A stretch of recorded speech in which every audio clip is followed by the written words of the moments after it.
They didn't just deny her service, they stripped her of dignity in front of everyone.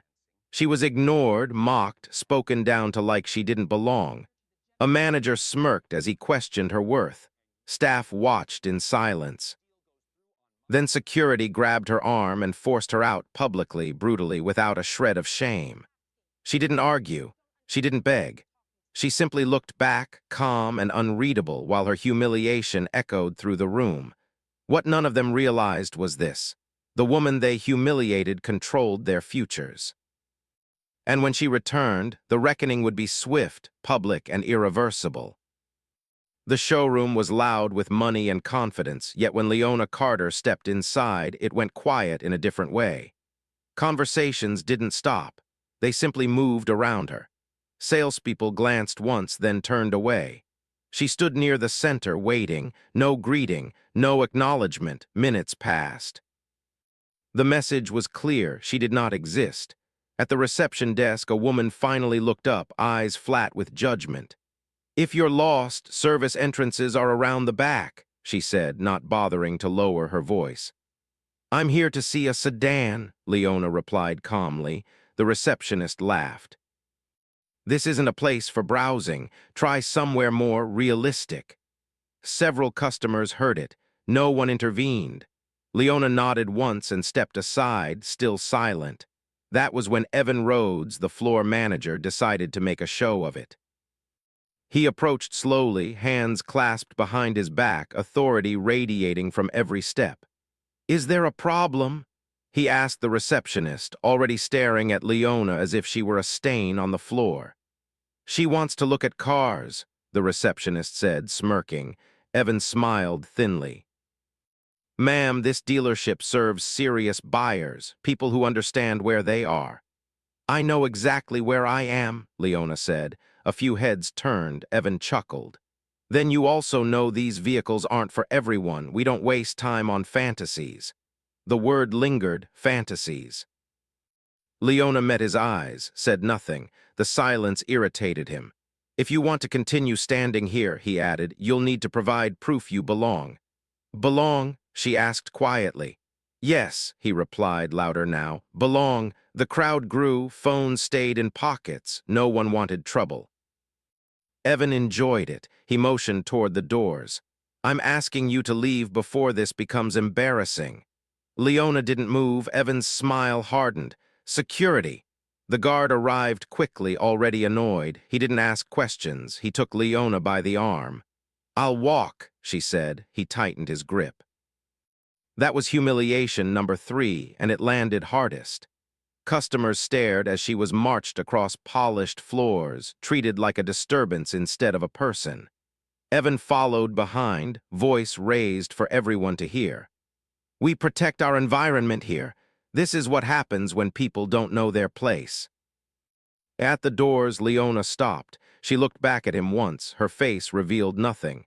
"You're making a decision you can't undo," she said. Evan laughed. "Decisions are my job." She stepped outside. Inside, Evan straightened his jacket and addressed the room. "Apologies for the interruption. Let's get back to business." And they did, just like that. 30 minutes later, the doors opened again. The energy shifted immediately. Conversations stalled. Footsteps echoed with purpose. Evan turned, ready to perform his charm, then froze. Behind Leona stood Marcus Hale, regional director of the entire auto group. His face had lost all color. He moved quickly, stopping just short of her, lowering his head. "Ms. Carter," he said, voice tight, "I didn't realize you were already here." The room snapped to attention. Evan blinked. "Marcus." Marcus didn't look at him. Leona spoke calmly. "I was here earlier."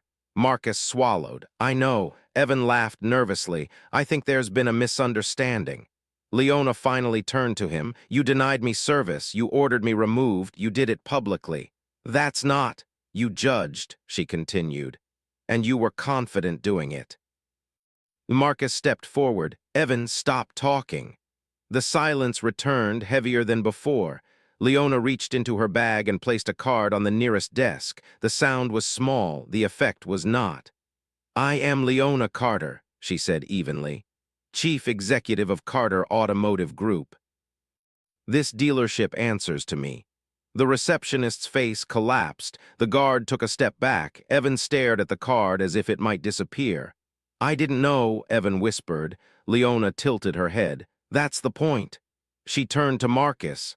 How long has this been happening? Marcus answered without hesitation. Too long. Leona faced the room. Every humiliation I experienced today was witnessed, ignored, allowed. No one spoke. She looked back at Evan. You questioned whether I belonged. His mouth opened, no words came. Effective immediately, she said, voice steady. You are no longer employed here. Evan staggered. You can't. I can, she replied. She turned slightly. The receptionist who dismissed me is terminated. A sharp inhale. And the guard who laid hands on a customer without cause is done as well. Marcus nodded. I'll handle it. Evan dropped his gaze. Please, he said quietly, just let me explain. Leona leaned closer, just enough for him to hear. You already did. She straightened and looked at the crowd one final time. Silence protects cruelty, remember that.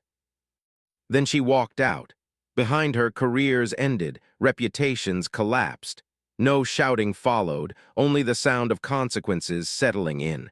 Outside, Leona paused once, not to look back, but to finish it.